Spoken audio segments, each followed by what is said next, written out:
Bilo je tako dolgo nazaj, da današnjih matičnih knjig, v katerih zapisujemo podatke o novorojenih otrocih, še niso poznali. Zato veliko ljudi ni natanko vedelo kraja in datuma svojega rojstnega dne. Takrat se je rodil Primož, v Raščici pri Velikih Laščah, najverjetneje junija leta 1508.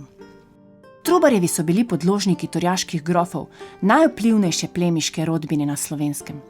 Oče Miha je imel spretne roke, saj je bil mlinar in tesar. A to ni bilo vse, bil je tudi cerkveni ključar. Na mitnici na robu vasi pa je pobiral davke. Mimo vasi je namreč vodila pomembna trgovska pot. Danes so mitnicam najbolj podobne plačilne postaje na avtocestah. Kdor želi potovati po cesti, mora plačati cestnino. Ker so bili torjaški grofje zadovoljni svojima marljivima podložnikoma Mihom in Jero, so dovolili, da je šel njun sin Primož v šolo v Reko, kjer naj bi se izšolal za duhovnika. Po enem letu je šolanje nadaljeval v Salzburgu, nato pa v Trstu pri škofu Petru Bonomu. Bonomo je bil Primožev vzornik, učitelj, prijatelj in drugi oče.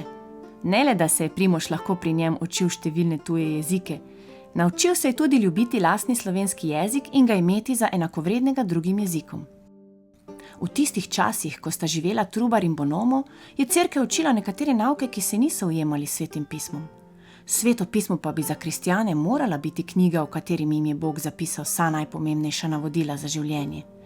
Zato se je po Evropi širila želja po ponovnem preoblikovanju cerkve, kar so imenovali reformacija. Eden od njenih začetnikov je bil Martin Luther, duhovnik, ki je v branju Svetega pisma ugotovil, da cerkev živi čisto drugače, kot je naročil Bog.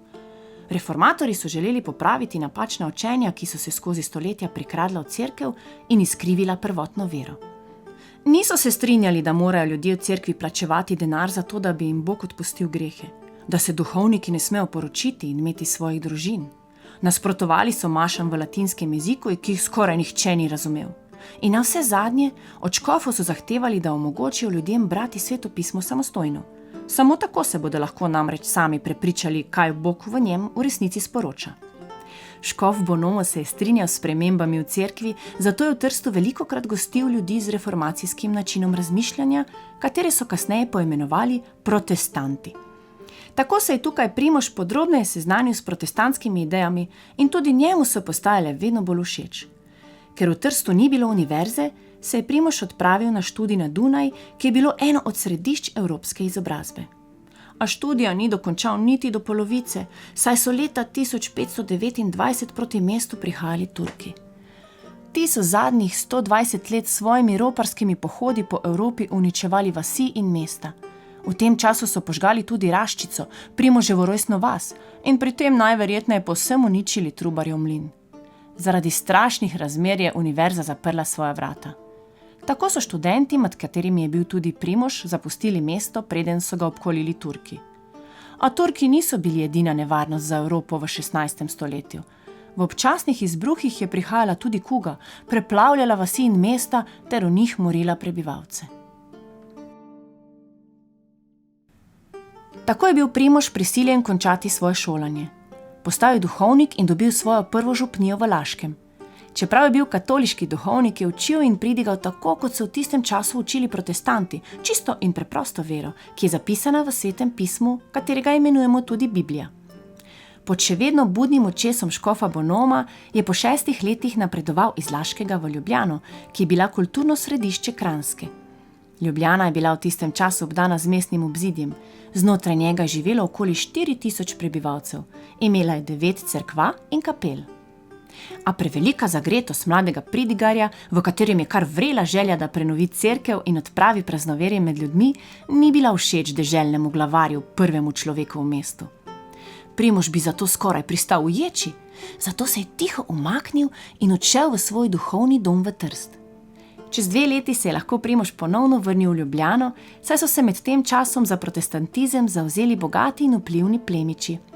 Škof Bonomo ga je skupaj z ljubljanskim škofom Kacjanarjem postavil za stolnega kanonika. To je bila najbolj ugledna služba, kar jih je Primož dosegel kot katoliški duhovnik. A žal ni trajala dolgo. Leto kasneje je namreč umrl škof Kacjanar. Pri tem je Primožu zapustil del svoje knjižnice, kar je bilo takrat zelo veliko bogastvo. 3 leta za Kacjanarjem pa je umrl še škof Peter Bonomo. Tako je Primož izgubil svoje največje zaveznike, ki so se na čelu katoliške cerkve veselili prihajajočih sprememb in njene reformacije. Starega ljubljanskega škofa, ki se je strinjal z določenimi spremembami v cerkvi, je nasledil škof Urban Textor, velik nasprotnik reformacije. Tudi novi tržaški škof je močno nasprotoval protestantom. Zato so za ljudi, kot je bil Primož, prihajali težki časi. Skoraj vse predlagane spremembe v cerkvi so bile preslišane. Še huje, ne le da so protestante nagnali iz cerkve. Začeli so jih izganjati tudi iz Kranjske dežele, kakor se je v tistem času imenoval večji del današnje Slovenije. Trubar je pobegnil v Nemčijo in s tem zavedno zapustil katoliško cerkev. V Nemčijo je potoval okoli 17 dni. Najverjetneje je prisedel na kakšen voz, sicer bi potoval še dlje. Njegovo prvo pribežališče je bil Nürnberg. Bil je brez denarja, saj so mu v Ljubljani odvzeli ugledno službo in zaplenili vso premoženje.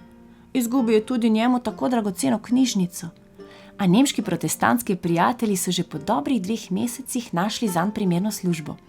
To je bilo mesto pomožnega pastorja v protestantski bolnišnični cerkvi v Rotenburgu. Tukaj so bila plodna tla, da je lahko začel izpolnjevati svoje posebno poslanstvo za slovenski narod. Dobil je streho nad glavo in skromno plačo, ki je zadostovala za preživetje. Poleg tega je bil tu varen pred Turki in kugo, ter pred ljubljanskim škofom, ki ga je preganjal. Tukaj je lahko ohranil in učil svojo čisto in preprosto vero. Imel je tudi dovolj časa, da se je lahko posvetil pisanju prvih slovenskih knjig. V pisanje ga je seveda gnal reformacijski način razmišljanja.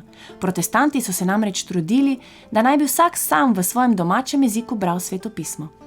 Bili so mnenja, da se samo tako lahko ohrani prava krščanska vera. Ljudje, ki sami berejo Sveto pismo, lahko spoznajo Boga takšnega, kot je, in mu sledijo tako, kot si želi Bog. Postali bi torej njegovi in Bog bi jih po smrti sprejel k sebi. Zato so protestanti začeli Biblijo prevajati v različne evropske jezike. Ob tem so avtomatično postavljali tudi temelje za književnost teh narodov. V Rotenburgu je za 40-letnega Primoža življenje spet postalo veselo. Ker sedaj ni bil več katoliški duhovnik, se je lahko ustvaril družino. Poročil se je z Barbaro Sitar iz Kranja. Skupaj sta imela 4 otroke. Leta 1550, ko se jima je rodil prvi sin Primož mlajši, sta se rodili tudi prvi tiskani slovenski knjigi, Katekizem in Abecednik. V katekizmu so s preprostimi besedami podane osnove biblijske vere, povzete po raznih protestantskih učiteljih ali Primoževih lastnih ugotovitvah. Dodajo tudi nekaj pesmi, da bi si ljudje s pomočjo prepevanja lažje zapomnili najpomembnejše nauke. Abecednik je dopolnilo katekizma, saj vsebuje osnovna navodila za branje ter skrajšani katekizem napisan za otroke. Pisava prvih 2 slovenskih knjig je bila gotica. Kasneje ga je prijatelj prepričal, da je latinica veliko primernejša. Tako je 5 let zatem svoji prvi 2 knjigi izdal še enkrat, tokrat v latinici. Kakor kaže, se je latinica res izkazala za boljšo izbiro, saj so od takrat dalje vse naslednje slovenske knjige izhajale v latinici, ki jo uporabljamo Slovenci še danes. Po 4 letih službovanja v Rotenburgu je napredoval in postal samostojni protestantski pridigar v mestu Kempten. Tukaj je svojo protestantsko vero še bolj utrdil. Zelo veliko je učil in pisal. Prevajati je začel novo zavezo Svetega pisma. Obenem je tu srečeval pomembne ljudi iz vse Evrope. Med njimi nekdanjega štajerskega glavarja barona Ivana Ungnada, s katerim sta skupaj ustanovila prvi biblijski zavod, predhodnik današnjih svetopisemskih družb. Bogati grof Ungnad je bil njegov lastnik in blagajnik, Primož pa ravnatelj oziroma voditelj. Za sodelavca, prevajalca sta izbrala istrskega duhovnika Konzula in dalmatinskega duhovnika Dalmato. Ti možje so v naslednjih 3 letih natisnili več kot 30 različnih knjig v vsaj 3 jezikih, slovenskem, hrvaškem in italijanskem, ter 3 različnih pisavah, glagolici, cirilici in latinici. Doma so med tem kranjski deželni stanovi že ustanovili slovensko protestantsko cerkev. Za najvišjega moža, prvega pridigarja ali superintendenta, so izbrali Trubarja in ga povabili nazaj v Ljubljano. Ker je Primož kljub izgnanstvu nosil v srcu slovenski narod, se je vrnil v domovino svojo sedaj že zelo veliko družino. S tem je postavil Slovence pred lastno uspešno kariero. Kdo ve, Morda bi bil danes zapisan med zgodovinsko najpomembnejšimi možmi Evrope, če se takrat ne bi vrnil domov. Tako je postal prvi mož protestantske cerkve, ki se je imenovala Cerkev Božja slovenskega jezika. V njej je 3 leta učil ter nadziral pridigarje in protestantsko cerkev na Kranjskem. Da bi čim bolje organiziral to novo cerkev, je zanjo napisal cerkveni red. V starem slovenskem jeziku so mu rekli cerkovna ordninga. V njem je opisal, kakšne so osnove krščanskega verovanja, kako mora biti slovenska cerkev organizirana, kako je treba izobraževati in postavljati pridigarje, pastorje in škofe, kakšne so dolžnosti stanov in kako naj opravljajo božje službe. Izdelal je tudi načrte za šolstvo ter izobraževanje vseh otrok.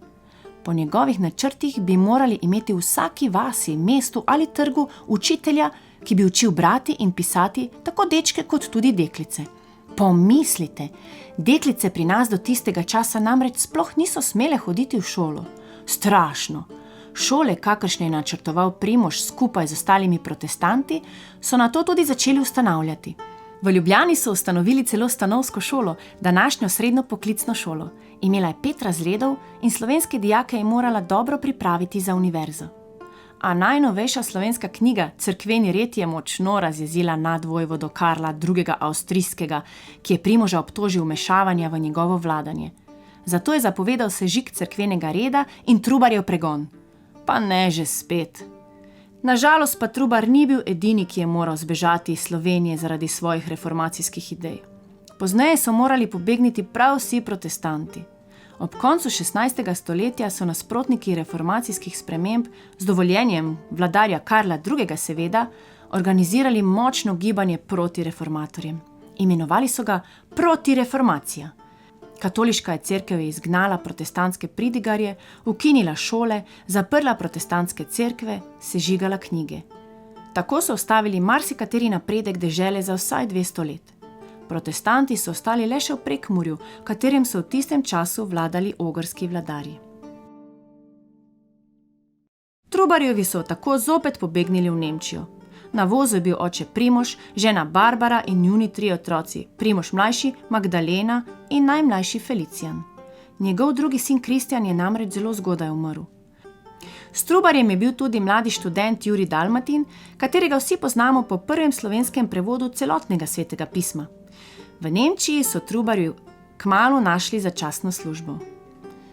Postal je pomožni pridigar v majhnem mestu Laufen, ki je v tistih časih ležalo na meji med katoliškim in protestantskim svetom. V njem so potrebovali človeka, ki je bil trden v svoji veri, da bi utrdil protestantsko mejo in hkrati ohranil dobre odnose do katoliških sosedov. Trubar je bil seveda pravi za to nalogo. Hkrati pa je prišel na gradbišče, saj je cerkev 2 leti predtem močno poškodovala strela in so še vedno aktivno obnavljali. Kmalu po vrnitvi na Nemško mu je umrla žena Barbara. Ostal je sam s 3 otroki, izgnan iz domovine. Pisal ni več dosti, saj je bil daleč od krajev, kjer bi lahko tiskal svoje knjige. Videti je bilo, kot da je obtičal v slepi ulici svojega življenja. Toda Primož je bil borec. Živa vera Boga ga je vedno znova gnala naprej. Tudi v trenutkih, ko je stal pred nepremagljivimi ovirami. Ob prvi priložnosti je zamenjal službo z mladim pridigarjem iz Derendingna. To je bilo majhno mestece, ki je bilo oddaljeno le 2,5 kilometra od univerzitetnega mesta Tübingena. Tübingen pa je bil za Trubarja eno od najpomembnejših krajev v njegovem življenju. Tukaj je urejal štipendije za mlade revne slovenske fante ter jim tako omogočil študij in tukaj je imel somišljenike, ki so mu stali ob strani. V Derendingnu se je zopet lotil pisanja. Pri pisanju je mislil tudi na otroke in kot dober učitelj je nekatera besedila priredil prav zanje. Pisal je celo pesmi in jih zapisoval z notami. Bil je namreč mnenja, da si bodo ljudje s prepevanjem pesmi lažje zapomnili pomembna biblijska sporočila. Ponovno se je poročil, a kasneje je umrla tudi njegova druga žena Anastazija ter njuna hči Gertruda. Toda tudi to ga ni ustavilo. Poročil se je še 3. in pisal je dalje, vse do za tisti čas zelo visoke starosti. Tako je jezik, za katerega so nekoč mislili, da je preveč surov in barbarski, da bi v njem lahko pisali ali brali, dobil svojo slovnico, poezijo in visoko literaturo. Z njo je lahko stopil ob bok vsem velikim evropskim jezikom in tu stoji še danes.